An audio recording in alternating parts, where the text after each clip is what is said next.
ನಮಸ್ಕಾರ, ಕನಸು ನ್ಯೂಸ್ಗೆ ಸ್ವಾಗತ. ನಾನು ನಿಮ್ಮ ರಾಮಕೃಷ್ಣ ಸಿಡಿ. ಈಗ ವಾರ್ತೆಗಳ ವಿವರ.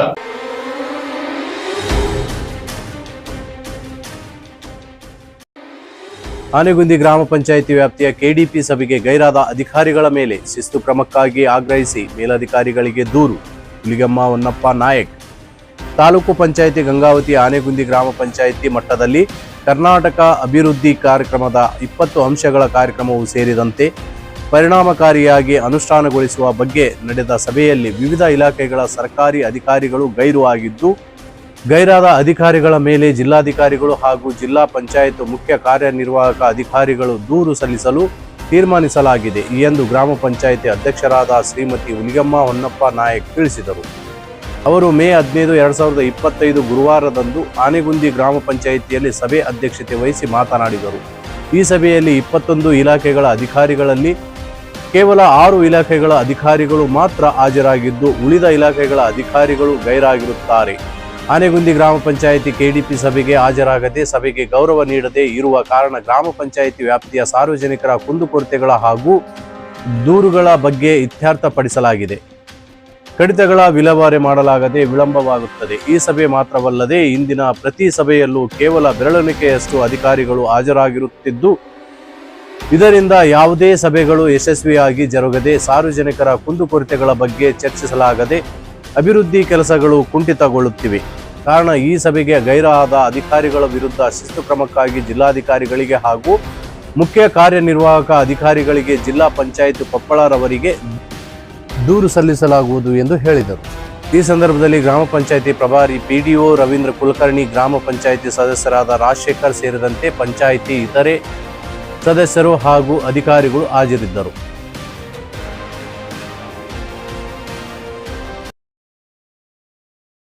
ನಮಸ್ಕಾರ, ನನ್ನ ಹೆಸರು ಹುಲಿಗೆಮ್ಮ ಹೊನ್ನಪ್ಪ ನಾಯಕ್ ಅಂತೇಳಿ, ಆನೆಗುಂದಿ ಗ್ರಾಮ ಪಂಚಾಯತಿ ಅಧ್ಯಕ್ಷರು.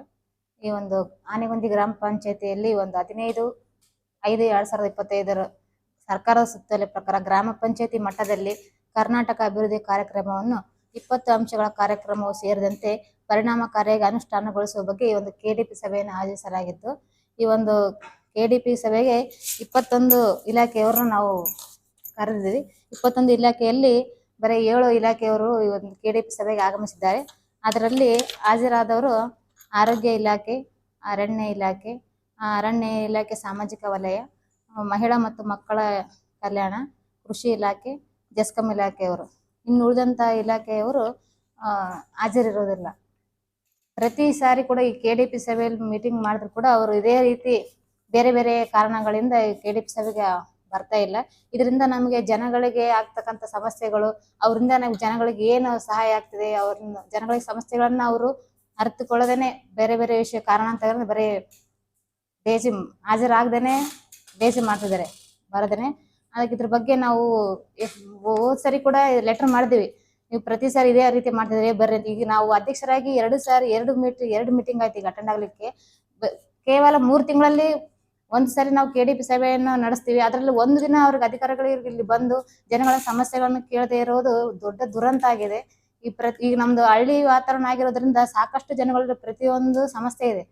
ಇದರಿಂದ ಅಧಿಕಾರಿಗಳು ಬಹಳ ಲೇಜಿ ಮಾಡ್ತಿದ್ದಾರೆ. ಸಮಸ್ಯೆಗಳನ್ನು ಕೇಳದೇನೆ ಜನಗಳಿಗೆ ಬಹಳ ಹಿಂಸೆ ಆಗ್ತದೆ. ಪ್ರತಿ ಸಾರಿ ಬಂದು ಜನಗಳನ್ನ ನಮ್ಮ ಗ್ರಾಮ ಪಂಚಾಯತಿಯಲ್ಲಿ ಎಲ್ಲ ಸಮಸ್ಯೆ ಹೇಳ್ತಿದ್ದಾರೆ. ನಾವು ಇಲಾಖೆಯವ್ರನ್ನ ಕರೆದು ಈ ರೀತಿ ಏನಾಗಿದೆ, ನಿಮ್ಮಿಂದ ಏನಾಗ್ತಿದೆ, ಇನ್ನು ನಮ್ಮಲ್ಲಿ ಗ್ರಾಮ ಪಂಚಾಯತಿ ಮಟ್ಟದಲ್ಲಿ ನೀವು ಏನ್ ಅಭಿವೃದ್ಧಿ ಕಾರ್ಯಗಳು ಮಾಡ್ತಿದ್ದೀರಿ, ಜನಗಳಿಗೆ ಯಾವ ರೀತಿ ಸಹಾಯ ಮಾಡ್ತೀರ ನಮ್ಗೆ ಕೇಳದೇನೆ ಇರೋದ್ರಿಂದ ನಮ್ಗೆ ಕೂಡ ನಮ್ದು ಗ್ರಾಮ ಪಂಚಾಯತಿ ದುರಂತನೇ ಅಂತ ಹೇಳ್ಬೋದು. ಇಂಥ ಅಧಿಕಾರಿಗಳು ನಮ್ಗೆ ಕೆಲಸ ಮಾಡದೇ ಇರುವುದು ದೊಡ್ಡ ಸಮಸ್ಯೆ ಆಗಿದೆ. ಈಗಾಗಲೇ ಸರ್ ನಾವು ಹಿಂದೆ ಕೂಡ ಲೆಟರ್ ಕೂಡ ಮಾಡಿದ್ವಿ ಸರ್. ಇದನ್ನ ನಾವು ದೊಡ್ಡ ಅಧಿಕಾರಿಗಳ ಜೊತೆ, ಈಗ ಸಿಒ ಇರ್ಬೋದು, DC ಅವರ ಮಟ್ಟದಲ್ಲಿ ಕೂಡ ನಾವು ಹೋಗ್ಬೇಕಂತ ಮಾಡಿದ್ವಿ ಸರ್. ಯಾಕಂದ್ರೆ ಅಧಿಕಾರಿಗಳು ಈಗ ಒಂದು ಗ್ರಾಮ ಪಂಚಾಯತ್ ಅಧ್ಯಕ್ಷರಿಗೆ ಒಂದು ಲೆಟರ್ಗೆ ಸ್ಪಂದಿಸ್ತಾ ಇದ್ರೆ ನಾವು ಜನಗಳಿಗೆ, ಈಗ ನಾವು ಚುನಾಯಿತ ಪ್ರತಿನಿಧಿಗಳಾಗಿ ನಾವು ಜನಗಳಿಗೆ ಏನ್ ಸರ್ ಮಾಡಕ್ ಸಾಧ್ಯ? ಅಧಿಕಾರಿಗಳು ನಮ್ಗೆ ಸ್ಪಂದನೆ ಇಲ್ಲ ಅಂದ್ರೆ ನಾವು ಚುನಾಯಿತ ಪ್ರತಿನಿಧಿಗಳಾಗಿ ನಮಗೆ ಯಾವ್ದು ರೀತಿ ಸ್ಪಂದನೆ ಇಲ್ಲ ಸರ್. ಈಗ ಅಧ್ಯಕ್ಷರಿಗೆ ಕೂಡ ಈಗೇನು ಸರ್ 1 ಸಾರಿ 2 ಸಾರಿ ಪ್ರತಿ ಸಾರಿ ಇದೇ ರೀತಿ ಮೀಟಿಂಗಿಗೆ ಅವರು ಬರದೇ ಇರುವುದು ನಮ್ಗೆ ಬಹಳ ಸಮಸ್ಯೆ ಆಗಿದೆ. ನಾವು ಇದರ ಸಿಒ ಇರ್ಬೋದು, DC ಅವ್ರ ಅವ್ರ ಹತ್ರ ಮುಖಾಂತರ ನಾವು ಹೋಗ್ಬೇಕಂತ ಮಾಡಿದ್ವಿ ಸರ್. ಲೆಟರ್ ಮುಖಾಂತರ ಮನವಿ ಸಲ್ಲಿಸಬೇಕಂತ ಮಾಡಿದ್ವಿ ಸರ್. ಈ ದಿನ ಮೀಟಿಂಗಿಗೆ ಎಷ್ಟು ಜನ ಈ ಒಂದು ನಾವು 28 ಇಲಾಖೆಯವರು ನಾವು ಲೆಟರ್ ಮಾಡಿದ್ವಿ ಸರ್. ಅದರಲ್ಲಿ ಕೇವಲ 6 ಇಲಾಖೆಯವರು ಬಂದಿದೆ ಸರ್. ಇನ್ನು ಉಳಿದಂತ ಇಲಾಖೆಯವರು ಈ ಒಂದು 21 ಇಲಾಖೆಯವರು ಬಂದಿಲ್ಲ ಸರ್. ಖಂಡಿತವಾಗ್ಲೂ ನೀವು ಇದ್ರ ಬಗ್ಗೆ ಕೇಳ್ತೀರಾ ಜನಗಳಿಗೆ ಯಾಕೆ ನ್ಯಾಯ ಸಿಗ್ತಾ ಇಲ್ಲ ಅಂತ ಹೇಳಿ ಅವ್ರ ಕಡೆಯಿಂದ ಏನ್ ಬರುತ್ತೆ ಅಂತ ಕೇಳಿದ್ರೆ ಖಂಡಿತವಾಗಿ ಕೇಳ್ತೀವಿ ಸರ್. ಯಾಕಂದ್ರೆ ಈಗ ಜನಗಳಿಗೆ ಬೇಕಾಗಿರೋ ನಮ್ಮ ಹಳ್ಳಿ ವಾತಾವರಣ ಆಗಿರೋದ್ರಿಂದ ಸಾಕಷ್ಟು ಸಮಸ್ಯೆಗಳಿದಾವೆ ಸರ್. ಈಗ ಖಂಡಿತವಾಗಿ ನಾವು ಇದ್ರ ಬಗ್ಗೆ ಕ್ರಮ ಕೈಗೊಳ್ಳುತ್ತೀವಿ ಸರ್. ಈಗ ಪ್ರತಿಯೊಂದು ಏರಿಯಾದಲ್ಲಿ ಪ್ರತಿಯೊಂದು ಇಲಾಖೆ ಅಧಿಕಾರಿಗಳು ಕೆಲಸ ಮಾಡ್ತಾ ಇದ್ದಾರಾ ಅಥವಾ ಬೇರೆಲ್ಲೇ ಇಟ್ಕೊಂಡು ಹೋಗ್ತಾ ಇದ್ದಾರಾ ಇದೇ ರೀತಿ ಮಾಡ್ತಾರಾ? ಈಗ ಇದ್ರ ಬಗ್ಗೆನೇ ಸರ್, ಈಗ ನಾವು ಅವ್ರ ಇಲಾಖೆಯಿಂದ ಜನಗಳಿಗೆ ಈಗ 3 ತಿಂಗಳು ಒಂದ್ಸಲ ನಾವು ಮೀಟಿಂಗ್ ಕರೆಯೋದು ಈ ಉದ್ದೇಶನೇ ಇದೆ ಸರ್. ಇವರು ನಾವು 3 ತಿಂಗಳು ಒಂದ್ಸಲ ಈ 3 ತಿಂಗಳಲ್ಲಿ ಕರೆದಂತ ಈ ಮೀಟಿಂಗ್ ನಲ್ಲಿ ಯಾವ ರೀತಿ ಅವರು ಅಭಿವೃದ್ಧಿ ಜನಗಳಿಗೆ ಇದು ಸಮಸ್ಯೆನ ಆಲಿಸಿದ್ದಾರೆ, ಮುಂದೆ ಏನ್ ಮಾಡಿದಾರೆ, ಅವ್ರ ಹತ್ರ ಯಾವ ರೀತಿ ಸಮಸ್ಯೆ ಬಂದಿದೆ ಜನಗಳಿಂದ, ನಮ್ಮ ಹತ್ರ ನಮ್ಮ ಗ್ರಾಮ ಪಂಚಾಯತಿ ಮಟ್ಟದಲ್ಲಿ ಯಾವ ಸಮಸ್ಯೆ ನಮ್ಮಲ್ಲಿ ಬಂದಿದ್ದೇವೆ ಅಂತ ನಾವು ಅವ್ರ ಮುಖಾಮುಖಿಯಾಗಿ ಸಮಸ್ಯೆಗಳನ್ನ ಬಗೆಹರಿಸೋದಕ್ಕಾಗಿ ಸರ್ ಕೆಡಿಪಿ ಸಭೆ ಮಾಡ್ತಿರೋದು. ಆಯಾ ಇಲಾಖೆ ಅಧಿಕಾರಿಗಳು ಕೆಲಸದಲ್ಲಿದ್ದಾರೆ ಅಂದ್ರೆ ಈ ಕಂಪ್ಲೇಂಟ್ಸ್ ಜನಗಳಿಂದ ಬಂದಿರತಕ್ಕಂಥ ಕಂಪ್ಲೇಂಟ್ಸ್ ತಾವು ಆಲಿಸಿದ್ವಿ ಸರ್. ಏನು ಜಾಸ್ತಿ ಈಗಾಗಲೇ ಸರ್, ಈಗ ಪ್ರತಿಯೊಂದು ಈಗ ಆರೋಗ್ಯ ಇರ್ಬೋದು, ಆರೋಗ್ಯ ಇಲಾಖೆಯಿಂದ ಈಗ ಬಂದಂತ ಈ ಕೆಡಿಪಿ ಸಭೆಗೆ ಹಾಜರಾಗಿರ್ತಕ್ಕಂಥ ಸರ್ 6 ಇಲಾಖೆಯರು ಇರ್ಬೋದು, ಅವರಲ್ಲಿರ್ತಕ್ಕಂಥ ಸಮಸ್ಯೆಗಳನ್ನ ಹೇಳಿದ್ರು ಸರ್. ಈಗ ಕೆಲವೊಂದು ಸಿಬ್ಬಂದಿಗಳು ನಮ್ಗೆ ಹಾಸ್ಪಿಟಲ್ ಅಲ್ಲಿ ಸಿಬ್ಬಂದಿಗಳ ಕೊರತೆ ಇದೆ ಅಂತೇಳಿ ಅದ್ರ ಬಗ್ಗೆ ಕೂಡ ಸರ್ ನಾವು ಅವರ ಸಮಸ್ಯೆಗಳನ್ನ ನಾವು ಆಲಿಸ್ಕೊಂಡು ನಾವು ಕೂಡ ನಮ್ಮ ಗ್ರಾಮ ಪಂಚಾಯತಿ ಮಟ್ಟದಿಂದ ಅವ್ರಿಗೆ ನಾವು ನಮ್ಮಿಂದ ಸಹಾಯ ಆಗ್ತದೆ ಅನ್ನೋದನ್ನ ನಾವು ಮುಂದೆ ಮೇಲಧಿಕಾರಿಗಳ ಹತ್ರ ಲೆಟರ್ ಮಾಡ್ತೀವಿ ಅಂತ ನಾವು ಅವ್ರು ಕೂಡ ಸ್ಪಂದನೆ ಮಾಡಿದ್ವಿ ಸರ್. ಕೊನೆಯದಾಗಿ ನೀವು ಡಿಸಿ ಹೋಗಿ ಹಾ ಸರ್, ಸಲ್ಲಿಸ್ತೀವಿ ಸರ್. ಇಲಾಖೆ ಸರ್, ಅವ್ರ ಆರೋಗ್ಯ ಇಲಾಖೆಯಲ್ಲಿ ನಾವು ನಮ್ಮಲ್ಲಿ ಇರ್ತಕ್ಕಂಥ ಯಾವ್ದಾದ್ರು ಅನಾರೋಗ್ಯದ ಕೇಸ್ ಏನಾದ್ರು ನಿಮ್ಮಲ್ಲಿ ಬಂದಿದೆ, ಕ್ಷಯ ರೋಗ ಇರ್ಬೋದು. ಈಗಾಗಲೇ ಕ್ಷಯ ರೋಗ ಸ್ವಲ್ಪ ಎಲ್ಲ ಕಡೆ ಹರಡಿರೋದ್ರಿಂದ ಅದ್ರ ಬಗ್ಗೆ ನಾವು ಕೇಳಿದ್ವಿ ಸರ್. ಅದ್ರ ಬಗ್ಗೆ ಅವ್ರು ಯಾವ್ದೇ ರೀತಿ ಒಂದು ಮಾತ್ರ ಇಲ್ಲಿ ಇದೆ ಕೇಸ್, ಅದನ್ನು ನಾವು ಈಗಾಗಲೇ ಇದು ಮಾಡಿದ್ವಿ ಅಂತ ಹೇಳಿದ್ರಿ ಸರ್ ಸಮಸ್ಯೆನ. ಅದ್ರ ಜೊತೆಗೆ ಅವರಲ್ಲಿರ್ತಕ್ಕಂಥ ಸಮಸ್ಯೆಗಳು ಸಿಬ್ಬಂದಿ ಕೊರತೆಗಳು ಹೇಳಿದೆ ಸರ್. ಅದ್ರ ಬಗ್ಗೆ ನಾವು ಕೂಡ ಈಗ ಲೆಟರ್ ಮಾಡ್ತಿದ್ವಿ ಮೇಲಧಿಕಾರಿಗಳು ಅಂತ ಹೇಳಿದ್ವಿ ಸರ್. ಇನ್ನೊಂದು ಅರಣ್ಯ ಇಲಾಖೆಯವರು ಸರ್, ಈಗಾಗಲೇ ನಮ್ಮಲ್ಲಿ ಚಿರತೆ ಹಾವಳಿ ಇರುವುದರಿಂದ ಸರ್ ಚಿರತೆಗಳ ಬಗ್ಗೆ ಕೂಡ ನಾವು ಈಗಾಗಲೇ ಮೊನ್ನೆ ನಮ್ಮ ಗ್ರಾಮ ಪಂಚಾಯತ್ ಆನೆಗೊಂದು ಅನ್ಯವಾರಡು ಬರ್ತಕ್ಕಂಥ ಜಾಗದಲ್ಲಿ ಸರ್ ಚಿರತೆ ಒಂದು ಇತ್ತು ಸರ್. ಅದನ್ನ ಈಗಾಗಲೇ ಅವರು ಕೂಡ ನಮ್ಮ ಗ್ರಾಮ ಪಂಚಾಯತಿ ನಮ್ಮ ಜೊತೆಗೇನೆ ಸ್ಪಂದನೆ ಮಾಡಿ ಅದನ್ನು ಹಿಡಿಯುವಂತ ಕೆಲಸ ಕೂಡ ಮಾಡಿದ್ರು ಸರ್. ಇನ್ನೊಂದು ಮಹಿಳಾ ಮತ್ತು ಮಕ್ಕಳ ಕಲ್ಯಾಣ ಇಲಾಖೆಯವರು ಸರ್, ಅವರಲ್ಲಿರ್ತಕ್ಕಂಥ ಈಗ ತಾನೇ ಇಷ್ಟು ದಿನ ರಜೆ ಇತ್ತು ಸರ್ ಅಂಗನವಾಡಿ ಕೇಂದ್ರ. ಈಗ ಇವತ್ತಿಂದನೇ ಅವರಿಗೆ ಅಂಗನವಾಡಿ ತಿರೋ ಕೆಲಸ ಆಗಿತ್ತು, ಓಪನಿಂಗ್ ಆಗಿದೆ ಸರ್ ಇವತ್ತಿಂದ ಹೊಸದಾಗಿ.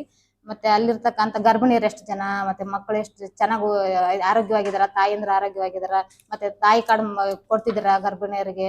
ಇದ್ರ ಬಗ್ಗೆ ನೀವು ಏನಾದ್ರು ಮಕ್ಕಳಿಗೆ ಮತ್ತು ತಾಯಿಗೆ ಮತ್ತು ಮಾತೃವಂದನದ ಬಗ್ಗೆ ಇದ್ರ ಬಗ್ಗೆ ಎಲ್ಲ ಹೇಳಿದ್ವಿ ಸರ್. ಮಾತೃವಂದನ ಮಾಡ್ತಿದೆ, ಮತ್ತೆ ಮಾತೃವಂದನ ಅದ್ರ ಜೊತೆಗೆ ತಾಯಿ ಗರ್ಭಿಣಿಯವರಿಗೆ ನಿಮ್ಮಿಂದ ಏನಾದ್ರು ಮಾಹಿತಿ, ಮಗುನ ಯಾವ ರೀತಿ ಆರೈಕೆ ಮಾಡ್ಕೋ, ಗರ್ಭಿಣಿಯರು ಯಾವ ರೀತಿ ಆರೋಗ್ಯವಾಗಿರ್ಬೇಕು ಅನ್ನೋದು ಮಾಹಿತಿ ಕೊಡ್ತಿದ್ರ ಅಂತ ಇದ್ರ ಬಗ್ಗೆ ಕೂಡ ಮಾತಾಡಿದ್ವಿ ಸರ್. ಕೃಷಿ ಇಲಾಖೆ ಬಂದ್ಬಿಟ್ಟು ಈಗಾಗಲೇ ನಮ್ದಲ್ಲಿ ಭತ್ತ ಕಟಾವು ಬಂದಿದೆ ಸರ್. ಇದರಿಂದ ಜನಗಳಿಗೆ ಏನಾದ್ರು ಮಳೆಗಾಲ ಆಗಿರೋದ್ರಿಂದ ಭತ್ತದ ಏನಾದ್ರು ನೆಲ ಹಚ್ಚಿದಾಗ ಇದರಿಂದ ನೀವು ಜನಗಳಿಗೆ ಏನಾದ್ರು ರೈತರಿಗೆ ನಿಮ್ಮಿಂದ ಏನಾದ್ರು ಸಹಾಯ ಆಗ್ತಿದೇನಾ ಅಂತ ಇದ್ರ ಬಗ್ಗೆ ನಾವು ಕೇಳಿದ್ವಿ ಸರ್.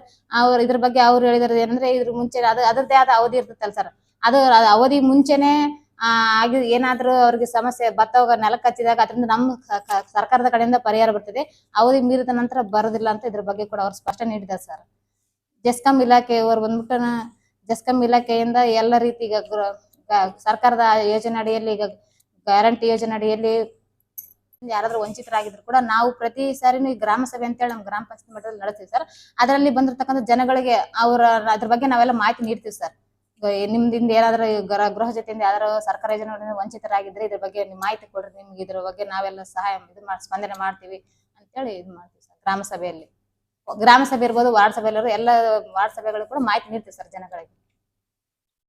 ಗೃಹಲಕ್ಷ್ಮಿ ಬಗ್ಗೆ ಹೇಳೋದಾದ್ರೆ ಸರ್, ಈಗಾಗಲೇ ಆಲ್ಮೋಸ್ಟ್ ಈಗ ಗೃಹಲಕ್ಷ್ಮಿ ಎಲ್ಲ ಕಡೆ ಹೆಣ್ಮಕ್ಳಿಗೆ ಫಲಾನುಭವಿಗಳಿಗೆ ಸಿಗ್ತಿದೆ ಸರ್. ಇನ್ನೂ ಅಂತವ್ ಯಾವ್ದಾದ್ರು ಇದ್ರು ಕೂಡ ನಾವು ಈಗ ಸಿಡಿಪಿ ಅವ್ರ ಹತ್ರ ಅಂಗನವಾಡಿಯವರಿಗೆ ಬರ್ತದೆ ಸರ್. ಅದೆಲ್ಲ ಅಂಗನವಾಡಿಯವ್ರ ಲೆಟರ್ ಅವ್ರಿಗೆ ಹತ್ರ ಮಾಹಿತಿ ಸಿಕ್ಕಿದ್ರೆ ಅವ್ರ ಮುಂದೆ ಇದನ್ನ ಇದು ಮಾಡ್ತಾರೆ ಸರ್ ಸಿಡಿಪಿ ಅವರಿಗೆ. ಇದರಿಂದ ನಮ್ಗೆ ಅಷ್ಟು ಮಟ್ಟಿಗೆ ಇದರಿಂದ ಯಾರು ವಂಚಿತರಾಗಿಲ್ಲ ಸರ್. ಆಲ್ಮೋಸ್ಟ್ ಅದೇ ಸರ್, ಎಲ್ಲೋ ಒಂದು ಇದ್ರು ಕೂಡ ಅದನ್ನ ಸಿಡಿಪಿ ಅವರು ಮಾಡೋಂಥ ಪ್ರಯತ್ನ ಮಾಡ್ತಾರೆ ಸರ್ ಮಹಿಳೆಯರಿಗೆ. ನಮಸ್ಕಾರ. ಆನೆಗುಂದಿ ಗ್ರಾಮ ಪಂಚಾಯತಿ ಅಭಿವೃದ್ಧಿ ಪ್ರಭಾರಿ ಅಧಿಕಾರಿಯಾಗಿ ಕಾರ್ಯನಿರ್ವಹಿಸ್ತಾ ಇದ್ದೇನೆ, ರವೀಂದ್ರ ಕುಲಕರ್ಣಿ ಅಂತೇಳಿ. ಈಗಾಗಲೇ ಸರ್ಕಾರ 24/2/2021 ಒಂದು ಸುತ್ತೋಲೆಯನ್ನು ಹೊರಡಿಸಿದೆ. ಗ್ರಾಮ ಪಂಚಾಯಿತಿ ಮಟ್ಟದಲ್ಲಿ KDP ಸಭೆಗಳನ್ನು ಜರುಗಿಸಬೇಕು. ಆ KDP ಸಭೆಯಲ್ಲಿ ಪಂಚಾಯಿತಿ ಮಟ್ಟದಲ್ಲಿ ಬರ್ತಕ್ಕಂಥ ಎಲ್ಲ ಅಧಿಕಾರಿಗಳು ಭಾಗವಹಿಸಿ ಗ್ರಾಮೀಣ ಪ್ರದೇಶದಲ್ಲಿ ಏನೇನು ಜನರ ಸಮಸ್ಯೆಗಳನ್ನು ಸ್ಪಂದಿಸಿ ಅಲ್ಲೇ ತೀರ್ಮಾನ ಮಾಡಿ ಅಲ್ಲೇ ಪರಿಹಾರವನ್ನು ಕಂಡುಕೊಳ್ಬೇಕು ಅಂತ ಒಂದು ಸರ್ಕಾರದ ದಿಟ್ಟ ನಿರ್ಧಾರದಿಂದ ಈ ಒಂದು ಆದೇಶವನ್ನು ಸುತ್ತೋಲೆಯನ್ನು ಜಾರಿ ಮಾಡಿದೆ. ಆ ಒಂದು ಹಿನ್ನೆಲೆಯಲ್ಲಿ ಈಗಾಗಲೇ ಎಲ್ಲ ರಾಜ್ಯದಲ್ಲಿ ಎಲ್ಲ ಕಡೆ ತ್ರೈಮಾಸಿಕ ತಾಲೂಕಾ ಮಟ್ಟದಲ್ಲಿ ಮಾನ್ಯ ಶಾಸಕರ ಅಧ್ಯಕ್ಷತೆಯಲ್ಲಿ ಯಾವ ರೀತಿ KDP ಸಭೆಗಳನ್ನು ನಡೆಸ್ತಾ ಇದೆ, ಅದೇ ರೀತಿ ಪಂಚಾಯಿತಿ ಮಟ್ಟದಲ್ಲಿ ಗ್ರಾಮ ಪಂಚಾಯಿತಿ ಅಧ್ಯಕ್ಷರ ಅಧ್ಯಕ್ಷತೆಯಲ್ಲಿ ಪಂಚಾಯಿತಿ ವ್ಯಾಪ್ತಿಯಲ್ಲಿ ಬರ್ತಕ್ಕಂಥ ಎಲ್ಲ ಅಧಿಕಾರಿ ವರ್ಗದ ಜೊತೆ ಕೂಡಿ ಸಭೆಯನ್ನು ನಡೆಸಿ ಅಲ್ಲಿಯ ಸಮಸ್ಯೆಗಳನ್ನು ಪಂಚಾಯಿತಿ ಮಟ್ಟದಲ್ಲಿ ಇರ್ತಕ್ಕಂಥ ಸಮಸ್ಯೆಗಳನ್ನು ಪರಿಹಾರ ಕಂಡುಕೊಳ್ಬೇಕಂತೇಳಿ ಕಟ್ಟುನಿಟ್ಟಾಗಿ ಒಂದು ಸುತ್ತೋಲೆಯನ್ನು ಜಾರಿ ಮಾಡಿದೆ. ಆ ಒಂದು ಹಿನ್ನೆಲೆಯಲ್ಲಿ ಇವತ್ತು ಆನೆಗುಂದಿ ಗ್ರಾಮ ಪಂಚಾಯಿತಿಯಲ್ಲಿ ನಮ್ಮ ಗ್ರಾಮ ಪಂಚಾಯತ್ ಅಧ್ಯಕ್ಷರ ಅಧ್ಯಕ್ಷತೆಯಲ್ಲಿ ಒಂದು KDP ಸಭೆಯನ್ನು ಜರುಗಿಸಲಾಗಿರ್ತದೆ. ಈ ಒಂದು ಸಭೆಯಲ್ಲಿ ಇನ್ನೊಂದು ದುಃಖಕರ ಸಂಗತಿ ಏನಂತ ಹೇಳಿದ್ರೆ, ಸುಮಾರು 21 ಇಲಾಖೆಗಳ ಅಧಿಕಾರಿಗಳು ಈ ಒಂದು ಸಭೆಯಲ್ಲಿ ಭಾಗವಹಿಸಬೇಕಾಗಿತ್ತು. ಆ ಹಿನ್ನೆಲೆಯಲ್ಲಿ ಈಗಾಗಲೇ ನಾವು ಗ್ರಾಮ ಪಂಚಾಯಿತಿಯಿಂದ ಸುಮಾರು 7 ದಿವಸ ಮುಂಚಿತವಾಗಿ ನೋಟಿಸ್ ಜಾರಿ ಮಾಡಿದ್ವಿ. ಅದರಲ್ಲಿ 6 ಇಲಾಖೆ ಅಧಿಕಾರಿಗಳು ಈ ಒಂದು ಸಭೆಯಲ್ಲಿ ಭಾಗವಹಿಸಿದ್ರು. ಉಳಿದ ಅಧಿಕಾರಿಗಳು ಕೂಡ ನಾವು ದೂರವಾಣಿ ಮೂಲಕ ಸಂಪರ್ಕಿಸಿದಾಗ ಕೆಲವೊಂದು ಕಾರಣಾಂತರಗಳಿಂದ ಕೆಲವೊಂದು ಇಲಾಖೆ ಕೆಲಸಗಳ ಒತ್ತಡದಿಂದ ಆಗಮಿಸಲು ಆಗಿರುವುದಿಲ್ಲ ಅಂಥೇಳಿ ನಮಗೆ ತಿಳಿಸಿರ್ತಾರೆ. ಅದರಲ್ಲಿ ಆರೋಗ್ಯ ಇಲಾಖೆಯ ವೈದ್ಯಾಧಿಕಾರಿಗಳು ಕೂಡ ಇವತ್ತಿನ ಸಭೆಯಲ್ಲಿ ಭಾಗವಹಿಸಿದ್ರು. ತಮ್ಮ ಸಮಸ್ಯೆಗಳನ್ನು ಕೂಡ ಚರ್ಚಿಸಿದರು. ತಮ್ಮ ಸಿಬ್ಬಂದಿಗಳ ಕೊರತೆಯ ಬಗ್ಗೆ ಕೂಡ ಚರ್ಚಿಸಿದರು. ಅರಣ್ಯ ಇಲಾಖೆ ಪ್ರಾದೇಶಿಕ ಅರಣ್ಯ ಇಲಾಖೆ ಅಧಿಕಾರಿಗಳು ಕೂಡ ಭಾಗವಹಿಸಿದ್ರು. ಅವರು ಕೂಡ ತಮ್ಮ ಪ್ರಗತಿ ವರದಿಯನ್ನು ಹೇಳಿದರು ಮತ್ತು ಜೊತೆಗೆ ತಮ್ಮ ಸಮಸ್ಯೆಗಳನ್ನು ಕೂಡ ಚರ್ಚಿಸಿದರು. ಹಾಗೂ ಸಾಮಾಜಿಕ ವಲಯ ಅರಣ್ಯಾಧಿಕಾರಿಗಳು ಕೂಡ ಭಾಗವಹಿಸಿದ್ರು. ಅವರು ಕೂಡ ತಮ್ಮ ಈ ಪ್ರಗತಿ ವರದಿ ಜೊತೆಗೆ ತಮ್ಮ ಇಲಾಖೆಯ ಸಮಸ್ಯೆಗಳು ಕುರಿತ ನಮ್ಮೊಂದಿಗೆ ಚರ್ಚಿಸಿದರು. ಮತ್ತು ಮಹಿಳಾ ಮತ್ತು ಮಕ್ಕಳ ಕಲ್ಯಾಣ ಇರ್ಬೋದು, ಕೃಷಿ ಇಲಾಖೆ ಇರ್ಬೋದು, ಜಸ್ಕಾಂ ಇಲಾಖೆ ಅಧಿಕಾರಿಗಳು ಕೂಡ ಭಾಗವಹಿಸಿದ್ರು. ಇಲ್ಲಿ ಹಿನ್ನೆಲೆ ಸರ್ಕಾರದೊಂದು ಮಹತ್ವಾಕಾಂಕ್ಷೆ ಯೋಜನೆ 5 ಗ್ಯಾರಂಟಿ ಯೋಜನೆಗಳನ್ನು ಕೂಡ ಇದರಲ್ಲಿ ಒಳಗೊಂಡು KDP ಸಭೆಯಲ್ಲಿ ಕೂಡ ಚರ್ಚೆ ಆಗ್ತದೆ. ಅದು 5 ಇಲಾಖೆ ಗ್ಯಾರಂಟಿ ಯೋಜನೆಗಳು ನಿಜವಾಗ್ಲೂ ಕೂಡ ಗ್ರಾಮೀಣ ಪ್ರದೇಶದಲ್ಲಿ ಅದು ಮಹಿಳೆಯರಿಗಿರ್ಬೋದು, ಹೆಚ್ಚಿನ ಮಟ್ಟದಲ್ಲಿ ಮಹಿಳೆಯರಿಗೆ ಸಿಗ್ತಕ್ಕಂಥ ಸೌಲಭ್ಯ ಇರ್ಬೋದು. ಈ ಒಂದು KDP ಸಭೆಯಲ್ಲಿ ಪ್ರಾಮಾಣಿಕವಾಗಿ ಚರ್ಚೆ ಆದಾಗ ಆ ಹೆಣ್ಣು ಮಕ್ಕಳಿಗೆ, ಗ್ರಾಮೀಣ ಪ್ರದೇಶದ ಬಡ ಹೆಣ್ಣು ಮಕ್ಕಳಿಗೆ ಭಾಳ ಒಂದು ಉಪಯೋಗ ಆಗ್ತದೆ ಅಂತೇಳಿ ಈ ಸಂದರ್ಭದಲ್ಲಿ ನಾನು ಹೇಳ ಬಯಸ್ತಾ ಇದ್ದೇನೆ. ಮತ್ತು ಇದರಿಂದ KDP ಸಭೆ ಮುಖಾಂತರ ಗ್ರಾಮೀಣ ಪ್ರದೇಶದಲ್ಲಿ ಎಲ್ಲರಿಗೂ ಕೂಡ ಒಂದು ಸೌಲಭ್ಯಗಳನ್ನು ನೇರವಾಗಿ ಅವರ ಮನೆಗೆ ಮುಟ್ಟಿಸುವಂಥ ಕೆಲಸವನ್ನ ಆಗ್ತಾ ಇದೆ ಅಂತ ಹೇಳ್ತಾ, ಈ ಸಂದರ್ಭದಲ್ಲಿ ಎಲ್ಲ ಇಲಾಖೆ ಅಧಿಕಾರಿಗಳ ಹತ್ರ ನಾನು ಕಳಕಳಿಯಿಂದ ವಿನಂತಿ ಮಾಡಿಕೊಳ್ಳೋದೇನೆಂದ್ರೆ, ಸರ್ಕಾರದ ಒಂದು ಸುತ್ತೋಲೆ ಅಂತೆ ದಯವಿಟ್ಟು ಪಂಚಾಯಿತಿ ಮಟ್ಟದಲ್ಲಿ ಕರೆತಕ್ಕಂಥ KDP ಸಭೆಗಳಿಗೆ ಕಳಕಳಿಯಿಂದ ಹಾಜರಾಗಿ ತಮ್ಮ ಪ್ರಗತಿ ವರದಿಯ ಜೊತೆಗೆ ತಮ್ಮ ಇಲಾಖೆಯ ಸಮಸ್ಯೆಗಳು ಕೂಡ ಚರ್ಚಿಸುವುದರ ಜೊತೆಗೆ ಸಾರ್ವಜನಿಕರ ಸಮಸ್ಯೆಗಳನ್ನು ನಾವೆಲ್ಲರೂ ಸೇರಿ ಸ್ಪಂದಿಸೋಣ ಅಂತ ಹೇಳಿ ಈ ಸಂದರ್ಭದಲ್ಲಿ ಹೇಳ್ತಾ, ಈ ರೀತಿ ಗೈರಾಗದಂತೆ ನಾವು ಮೇಲಾಧಿಕಾರಿಗಳ ಗಮನಕ್ಕೂ ಕೂಡ ತಂದು ಹಾಜರಾಗುವಂತೆ ಕ್ರಮ ಕೈಗೊಳ್ಳುತ್ತೀವಿ ಅಂತೇಳಿ ಈ ಸಂದರ್ಭದಲ್ಲಿ ನಾನು ಪಂಚಾಯಿತಿ ಪರವಾಗಿ ನನ್ನ ಮಾತನ್ನು ಮುಗಿಸ್ತಾ ಇದ್ದೇನೆ. ಸರ್ ನಮಸ್ಕಾರ. ನನ್ನ ಹೆಸರು ರಾಜಶೇಖರ್ ಅಂತೇಳಿ, ಆನೆಗುಂದಿ ಗ್ರಾಮ ಪಂಚಾಯತ್ ಮೆಂಬರು ಹಾಗೂ ಸಾಮಾಜಿಕ ನ್ಯಾಯ ಸಮಿತಿ ಅಧ್ಯಕ್ಷರು. ಇವತ್ತು ನಮ್ಮ ಮಾನ್ಯ ಅಧ್ಯಕ್ಷರ ಅಧ್ಯಕ್ಷತೆಯಲ್ಲಿ ಇವತ್ತು ನಮ್ಮ ಗ್ರಾಮ ಪಂಚಾಯತಿಯಲ್ಲಿ KDP ಸಭೆಯನ್ನು ಆಯೋಜನೆ ಮಾಡಿರ್ತೀವಿ.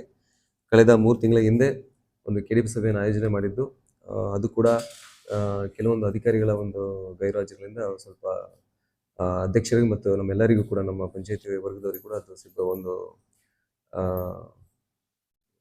ಒಂದು ಬೇಸರದ ಸಂಗತಿ ಆಗಿತ್ತು. ಇವತ್ತು ಕೂಡ ನಾವು ಆಯೋಜನೆ ಮಾಡಿರೋ ಪ್ರಕಾರ ಈ ಮೀಟಿಂಗಲ್ಲಿ ಕೂಡ ಎಲ್ಲ ಅಧಿಕಾರಿಗಳು ಬಂದು ಇದನ್ನ ಯಶಸ್ವಿಗೊಳಿಸ್ತಾರೆ ಅಂತ ನಾವು ಅನ್ಕೊಂಡಿದ್ವಿ. ಆದರೆ ಸರ್ಕಾರದ ಆದೇಶವನ್ನು ಸುಮಾರು ಇಲಾಖೆಯವರು ಅದನ್ನ ಉಲ್ಲಂಘನೆ ಮಾಡಿರ್ತಾರೆ. ವಿಶೇಷವಾಗಿ ಸರ್ಕಾರ ಆದೇಶ 2019 ಪ್ರಕಾರ ನಮ್ಮ ಗ್ರಾಮೀಣ ಮಟ್ಟದಲ್ಲಿ ಬಡತನ ನಿರ್ಮೂಲನೆ ಆಗಿರ್ಬೋದು, ಮಹಿಳಾ ಮತ್ತು ಮಕ್ಕಳ ಅಭಿವೃದ್ಧಿ ಆಗಿರ್ಬೋದು, ಇನ್ನು ರಾಜ್ಯ ಮತ್ತು ಕೇಂದ್ರ ಸರ್ಕಾರದ ವಿವಿಧ ಯೋಜನೆಗಳ ಪ್ರಗತಿ ಮತ್ತು ಪರಿಶೀಲನೆ ಆಗಿರ್ತಕ್ಕಂಥ ವಿಷಯಗಳಾಗಿರ್ಬೋದು, ಇವನ್ನೆಲ್ಲ ಮೇಲುಸ್ತುವಾರಿ ಮಾಡ್ತಕ್ಕಂಥ ನಮ್ಮ ಗ್ರಾಮ ಪಂಚಾಯತಿಯಲ್ಲಿ ಸುಮಾರು 21 ಇಲಾಖೆಯವರು ಹಾಜರಿದ್ದು ಈ ಕಾರ್ಯಕ್ರಮ ಯಶಸ್ವಿಗೊಳಿಸಬೇಕಾಗಿ ಸರ್ಕಾರ ಒಂದು ಸುತ್ತೋಲೆಯಲ್ಲಿದೆ. ಆದರೆ ಕೆಲವೊಂದು ಅಧಿಕಾರಿಗಳನ್ನ ಏನ್ ಮಾಡ್ತಿದ್ದಾರೆ ಅಂದ್ರೆ, ಇದನ್ನ ಸರ್ಕಾರ ಆದೇಶನ ಕ್ಯಾರಿ ಮಾಡ್ತಾ ಇಲ್ಲ. ಅಂದ್ರೆ ನಾವು ಅವರಿಗೆ ಆದೇಶಗಳನ್ನ ಕಳಿಸಿ, ನೋಟಿಸ್ಗಳು ಕಳಿಸಿ, ವಾರ 15 ದಿನ ಮುಂಚಿತವಾಗಿ ಅವರಿಗೆ ನಾವು ನೋಟಿಸ್ ಕೊಟ್ಟು ನಾವು ನಮಗೆ ಅಂದ್ರೆ ಒಂದು KDP ಸಭೆಗೆ ಅವರಿಗೆ ಆಹ್ವಾನ ಮಾಡಿದ್ರೆ ಅವರು ಸರ್ಕಾರ ಆದೇಶಕ್ಕೆ ಕ್ಯಾರೆ ಮಾಡಲಾರದೆ ತಮ್ಮ ಮನಸ್ಸು ಇಚ್ಛೆಯಂತೆ ಕೆಲಸ ಮಾಡ್ತಿದ್ದಾರೆ. ಇದರ ಮೂಲ ಉದ್ದೇಶ ಏನು ನಮಗೆ ತಿಳಿದು ಬರುತ್ತಂದ್ರೆ, ವಿಶೇಷವಾಗಿ ಅವರು ಯಾವುದೇ ಕಾರ್ಯಕ್ರಮಗಳನ್ನ ಗ್ರಾಮೀಣ ಮಟ್ಟದಲ್ಲಿ ಯಶಸ್ವಿ ಮಾಡಿಲ್ಲ ಅನ್ನೋದು ತೋರಿಸ್ಕೊಡುತ್ತದೆ. ಯಾಕಂದ್ರೆ ನಮಗೆ 21 ಇಲಾಖೆಯವರು ಸೂಚನೆ ಒಂದು ಸರ್ಕಾರದ ಆದೇಶ ಪ್ರಕಾರ 21 ಇಲಾಖೆಯಲ್ಲಿ ಕನಿಷ್ಠ ಒಂದು 6 ಅಥವಾ 7 ಇಲಾಖೆಯವರು ಬಂದಿದ್ದಾರೆ. ಇವತ್ತು ಅವ್ರು ಹೇಳ್ತಿದ್ದಾರೆ ಕೆಲವೊಂದು ಬೇಡಿಕೆಗಳು, ಕೊರತೆಗಳು, ತಮ್ಮ ಆಗಿರ್ತಕ್ಕಂಥ ಕಾರ್ಯಕ್ರಮಗಳ ಒಂದು ಯಶಸ್ವಿ ಕಾರ್ಯಗಳನ್ನ ಇಲ್ಲಿ ನಮ್ಗೆ ತಿಳಿಸಿದ್ದಾರೆ. ಇನ್ನುಳಿದ ಸಿಬ್ಬಂದಿ ಅವರಿಲ್ಲ, ಹಾಜರಿ ಇಲ್ಲ ಅಂದ ತಕ್ಷಣ ಅದರಲ್ಲಿ ನಮಗೆ ಅದು ಮೇಲೆ ಗೊತ್ತಾಗ್ತಕ್ಕಂಥ ವಿಷಯ ಏನಂದ್ರೆ, ಅವ್ರು ಏನು ಕಾರ್ಯಕ್ರಮ ಮಾಡಿಲ್ಲ, ಏನು ಸರ್ಕಾರದ ಆದೇಶನ ಪಾಲನೆ ಮಾಡಿಲ್ಲ, ಯಾವುದೇ ರೀತಿಯಲ್ಲಿ ಒಂದು ಅಭಿವೃದ್ಧಿ ಕಾರ್ಯಗಳು ಮಾಡಿಲ್ಲ ಎಂಬುದು ಮೇಲ್ನೋಟಕ್ಕೆ ತಿಳಿದು ಬರ್ತದೆ. ಸೊ ಹಾಗಾಗಿ ಇವತ್ತು ನಮ್ಮ ಪಂಚಾಯತಿ ಮಟ್ಟದಲ್ಲಿ ಗೈರು ಹಾಜರಾಗಿರ್ತಕ್ಕಂಥ ಎಲ್ಲ ಇಲಾಖೆಯವರ ಮೇಲೆ ಮೇಲಾಧಿಕಾರಿಗಳು, ಸಂಬಂಧಪಟ್ಟ ಸಚಿವರು ಅವ್ರ ಮೇಲೆ ನಿರ್ದಿಷ್ಟ ಒಂದು ಶಿಸ್ತು ಕ್ರಮ ತಗೋಬೇಕಂತೇಳಿ ನಮ್ಮ ಮಾನ್ಯ ಅಧ್ಯಕ್ಷರ ಒಂದು ಅಪ್ಪಣೆ ಮೇರೆಗೆ ಹಾಗೂ ನಮ್ಮ ಗ್ರಾಮ ಪಂಚಾಯತಿ ಎಲ್ಲ ನಮ್ಮ ಸದಸ್ಯ ಉಪಾಧ್ಯಕ್ಷರ ಒಂದು ಇದ್ರ ಮೇಲೆ ನಾವು ಅದನ್ನ ಕೇಳ್ಕೊಂತೀವಿ. ಯಾಕಂದ್ರೆ ಗ್ರಾಮೀಣ ಮಟ್ಟದಲ್ಲಿ ಅಭಿವೃದ್ಧಿ ಮಾತ್ರ ನಾವು ಒಂದು ನಮ್ಮ ರಾಜ್ಯ ಆಗಿರ್ಬೋದು, ದೇಶನ ಅಭಿವೃದ್ಧಿ ಕಾಣಕ್ ಸಾಧ್ಯ. ಇಲ್ಲಿ ಸರ್ಕಾರದ ಎಷ್ಟೋ ಸೌಲಭ್ಯಗಳು ಇಲ್ಲಿ ಗ್ರಾಮೀಣ ಮಟ್ಟದಲ್ಲಿ ಮೇಲಿಂದ ಬಂದು ಕೆಳಗೆ ತಲುಪ್ತಾ ಇಲ್ಲ. ಸೊ ಹಂಗಾಗಿ ಸುಮಾರು ನಮ್ಮ ಸರ್ಕಾರ ಆದೇಶಗಳನ್ನ ಕೆಲವೊಂದು ಅಧಿಕಾರಿಗಳನ್ನ ಅದನ್ನ ಅವರಿಗೆ ಅಂದ್ರೆ ಮನೆಗೆ ತಪ್ಪಿಸಲು ವಿಫಲರಾಗಿದ್ದಾರೆ. ಹಾಗಾಗಿ ಅವ್ರ ಮೇಲೆ ಶಿಸ್ತು ಕ್ರಮ ತಗೋಬೇಕು. ಇವತ್ತು ಒಂದು ಆರೋಗ್ಯ ಇಲಾಖೆ ಆಗಿರ್ಬೋದು, ಆಮೇಲೆ ಅಗ್ರಿಕಲ್ಚರ್ ಡಿಪಾರ್ಟ್ಮೆಂಟ್ ಆಗಿರ್ಬೋದು, ಆಮೇಲೆ ಮಹಿಳಾ ಮತ್ತು ಮಕ್ಕಳ ಇಲಾಖೆ ಆಗಿರ್ಬೋದು, ಜೆಸ್ಕಾಂ ಆಗಿರ್ಬೋದು, ಆಮೇಲೆ ಫಾರೆಸ್ಟ್ ಆಗಿರ್ಬೋದು, ಇನ್ನಿತರ ಇಲಾಖೆಯವರು ತುಂಬಾ ಸ್ಪಷ್ಟನೆಯಿಂದ ತಮ್ಮ ಕಾರ್ಯಗಳನ್ನ ಇಲ್ಲೆಲ್ಲ ವ್ಯಕ್ತಪಡಿಸಿದ್ದಾರೆ. ಇನ್ನುಳಿದ ಬೇಡಿಕೆಗಳನ್ನ ಕೂಡ ನಾವು ಇಲ್ಲಿ ನಮ್ಮ ಪಂಚಾಯತ್ ವ್ಯಾಪ್ತಿಯಲ್ಲಿ ಬಂದಿರತಕ್ಕಂಥ ಬೇಡಿಕೆಗಳನ್ನ ವಿವಿಧ ಇಲಾಖೆಗಳನ್ನ ನಾವು ಅದನ್ನ ಅವರಿಗೆ ಸ್ಪಷ್ಟವಾಗಿ ತಿಳಿಸಿದ್ವಿ. ಸೊ ಆದಷ್ಟು ಬೇಗ ತಮ್ಮ ಕೆಲಸ ಕಾರ್ಯಗಳನ್ನ ಮಾಡಿಕೊಡ್ತಾರೆ ಅಂತ ಕೂಡ ತಾವು ನಮಗೆ ಆಶ್ವಾಸನೆ ಕೊಟ್ಟು ಹೋಗಿರ್ತಾರೆ. ಇದೇ ರೀತಿಯಲ್ಲಿ ಪುನಃ ತಾವುಗಳು ಗೈರು ಹಾಜರಾದನಪ್ಪ ಅಂದ್ರೆ ದಯವಿಟ್ಟು ಸರ್ಕಾರ ಹತ್ರ ಬೇಡಿಕೊಳ್ಳೋದೇನೆಂದ್ರೆ, ದಯವಿಟ್ಟು ಈ ಆದೇಶನ ತಾವು ರದ್ದುಪಡಿಸಿರಿ. ಯಾಕಂದ್ರೆ ನಾವು ನಮ್ಮ ಗ್ರಾಮ ಪಂಚಾಯತ್ ವಿಶೇಷವಾಗಿ ಯಾವುದೇ ಇಲಾಖೆಯವರು ಬಂದ್ರೆ, ಯಾವುದೇ ಸಭೆ ಮಾಡಿದ್ರು ಕೂಡ ನಾವು ನಮ್ಮ ಪಂಚಾಯತಿಯಿಂದ ಸ್ವಂತ ಖರ್ಚಿಂದ ನಾವು ಅವ್ರಿಗೆ ಊಟದ ವ್ಯವಸ್ಥೆಯಿಂದ ಹಿಡಿದು ಉಪಹಾರದ ವ್ಯವಸ್ಥೆವರೆಗೆ ನಾವು ಚೆನ್ನಾಗಿ ನೋಡ್ಕೊಂತಿದ್ವಿ. ಅವೆಲ್ಲವೂ ವ್ಯರ್ಥವಾಗಿದೆ ಇವತ್ತು. ಸೊ ಇದರಿಂದ ನಮಗೆಲ್ಲ ಬೇಸರ ಸಂಗೀತ ಏನಪ್ಪ ಅಂದ್ರೆ, ಅಭಿವೃದ್ಧಿ ಕಾರ್ಯಕ್ಕೆ ತಾವು ಕುಂಠಿತಗಳು ಮಾಡ್ಬೇಡ್ರಿ. ತಾವು ಒಂದ್ ವೇಳೆ ಅಧಿಕಾರಿಗಳು ಬರಕ್ ಒಂದ್ ವೇಳೆ ಕಷ್ಟ ಸಾಧ್ಯ ಆಯ್ತಪ್ಪ ಅಂದ್ರೆ ತಮ್ಮ ಕೆಳಗಿನ ಹಂತದ ಅಧಿಕಾರಿಗಳನ್ನ ಕಳ್ಸಿಕೊಡ್ರಿ. ವಿವಿಧ ಯೋಜನೆಗಳ ಬಗ್ಗೆ ಜನರಿಗೆ ತಲುಪಿಸೋ ಕೆಲಸ ಮಾಡ್ರಿ. ಮುಂದಿನ ಒಂದು ಸಭೆಗೆ ಸರ್ಕಾರದ ಆದೇಶಕ್ಕೆ ಯಾವುದೇ ರೀತಿಯಲ್ಲಿ ಧಕ್ಕೆ ತರದೆ, ಅಗೌರವ ತೋರದೆ ತಾವುಗಳು ಗೌರವಯುತವಾಗಿ ತಮ್ಮ ಅಭಿವೃದ್ಧಿ ಕಾರ್ಯಗಳನ್ನ KDP ಸಭೆಗೆ ಬಂದು ಹಾಜರಾಗಿ ಹಾಜರಿದ್ದು ತಮ್ಮ ಕೆಲಸ ಕಾರ್ಯಗಳು ಮಾಡ್ಬೇಕಂತ ತಮ್ಮಲ್ಲಿ ಈ ಒಂದು ಸಂದರ್ಭದಲ್ಲಿ ಮಾತನಾಡಲು ಅವಕಾಶ ಕೊಟ್ಟು ತಮ್ಮೆಲ್ಲರಿಗೂ ವಂದಿಸಿ